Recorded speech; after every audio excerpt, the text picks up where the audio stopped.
but it only stands to reason. We've got a Super Bowl champion with the race to the Super Bowl narrowing a little bit. Chris Canty is with us this morning for the next 4 hours. Good morning. Great to see you. Good to see you, Zoo. How you doing? I'm doing great. First things first, I'm doing great, but not nearly as great as the Cleveland Browns. Kevin Stefanski right up there for Coach of the Year. Let's just hear from Kevin Stefanski on the resurgent play of his quarterback, Baker Mayfield. Yeah, I thought Baker was outstanding tonight. He was dialed in. It's really what I expect from him. It's what he expects from himself. It's how he practices. But I really thought he was sharp. Let's lay it on the line here. They haven't exactly clinched a playoff berth just yet. They could get there next week. They'll be playing at the Jets, second team to have that Giants-Jets double dip on the road. The Niners did it earlier this season. So if the Browns can win and get some help by losses from three other teams who they're chasing at this particular point or are chasing them, then you're in a situation where they'll snap the NFL's longest playoff drought, which goes back to 2002. It appears as though it's only a matter of time until that happens. The biggest reason the Browns are in position to make the playoffs for the first time in almost 20 years is what? I think it's the marriage between the run game and the pass game. And Kevin Stefanski has done a good job of figuring out what Baker Mayfield is good at and what he's not, and trying to put him in situations that accentuate his strengths. You look at what they did last night, being able to stay with the run game just enough to provide that balance and the threat that makes play action effective. Only 3.2 yards per carry between Kareem Hunt and Nick Chubb. But in those 22 attempts, you keep those linebackers honest, you keep those guys coming downhill, and then you're able to find those voids between the second and third levels of the defense. And Baker Mayfield was surgical last night, only 5 incompletions. And you got to give some love to his offensive line, too, because they kept him clean. Even with Hubbard going out, they still provided clean pockets for him. Only one quarterback hit in 37 dropbacks. So that's impressive that the offensive line could keep him that clean. But I think Baker Mayfield's understanding of what Kevin Stefanski wants to do and Kevin Stefanski's understanding of what his quarterback strengths are, that's what's leading the charge for this late season surge for the Browns. They had 2 95-yard scoring drives, including when one was capped, Jarvis Landry turning around, popping up a 1, popping up a 3 to pay homage to Odell Beckham Jr. You saw that?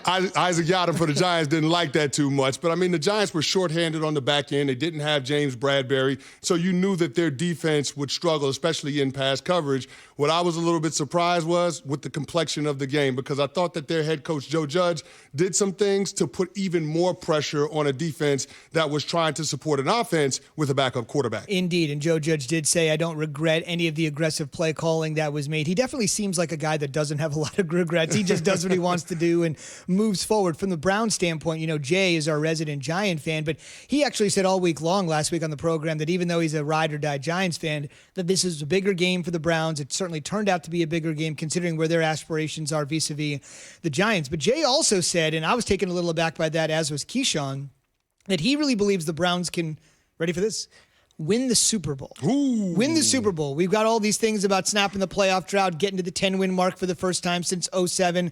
They haven't won the division in 28 years. That's also the longest drought. I mean, that was the AFC Central. It wasn't even called the North back then. I think the Steelers win tonight. They sort of pretty much put it out of reach on ESPN against the Bengals.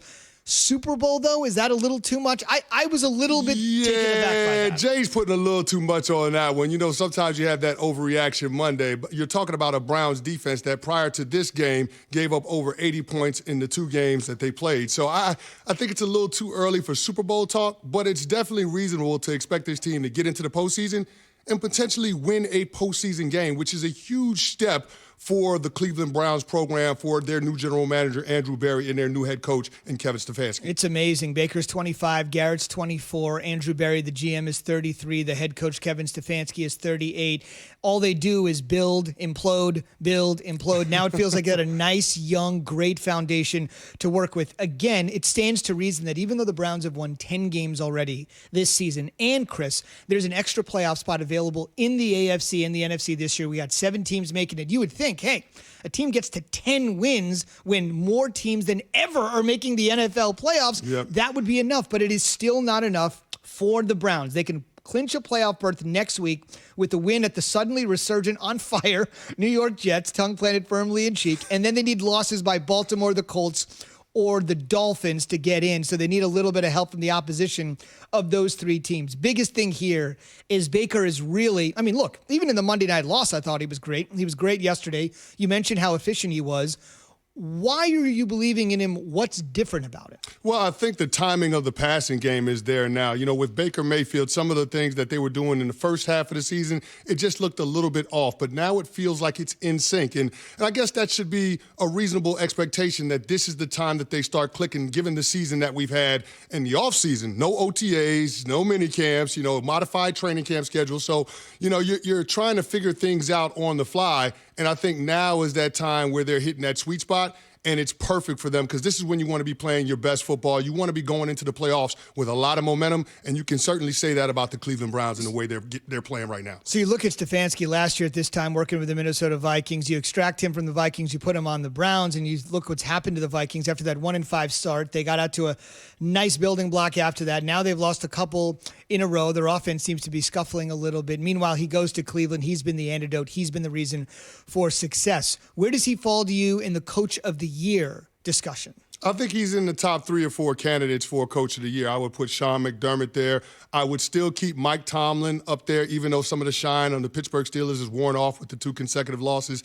Keeping in mind they played 3 games in 12 days, and their season has been kind of shuffled due to COVID concerns. So I just think that the fact that he's been able to keep that group together, even with the injuries, and Big Ben coming back from the injury that he had with the elbow, I just feel good about the job that Mike Tomlin has done. Sean McDermott's in that conversation as well. So I just think that Stefanski and what he's done and having the potential to get the Cleveland Browns back into the postseason for the first time in 2002 and seemingly stabilizing the organization, you have to give him credit for that. There's no doubt about it. Also, we mentioned Odell was kind of there in spirit. He certainly wasn't there last night. As I mentioned during the touchdown that Landry had, he stood up, popped the 1, popped the 3. Obviously, Odell had so many great moments in that end zone. In the first quarter of the game, there was almost a one-handed catch right where Odell made his famously right in a that few same years end ago, zone. right? Yep. There's some karma, something going on there last night for the Giants and the Browns. But we've had this discussion all season long, and it seems ridiculous when you say it on its face. But with regards to a little bit less pressure, a little bit regards to Baker having a little bit more say and latitude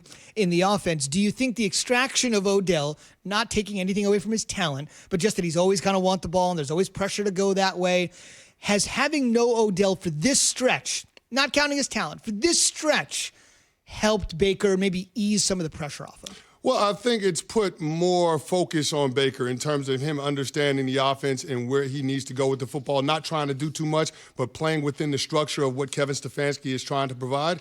And when you do that, when you play within yourself as a player and you trust the pieces around you, you're going to have success in this league. And I think that's exactly what we're seeing, leaning on the running game when it calls for it, but then being opportunistic with shots and chunk plays downfield. I think that's the most important thing. Baker Mayfield being able to take advantage of the play action as Kevin Stefanski's dialing it up. Coming into yesterday's game, Baker Mayfield was top 5 in yards off of play action. He was second in terms of quarterback rating off of play action. So I have 4th in terms of yards per attempt. So I think that Baker Mayfield has a good feel for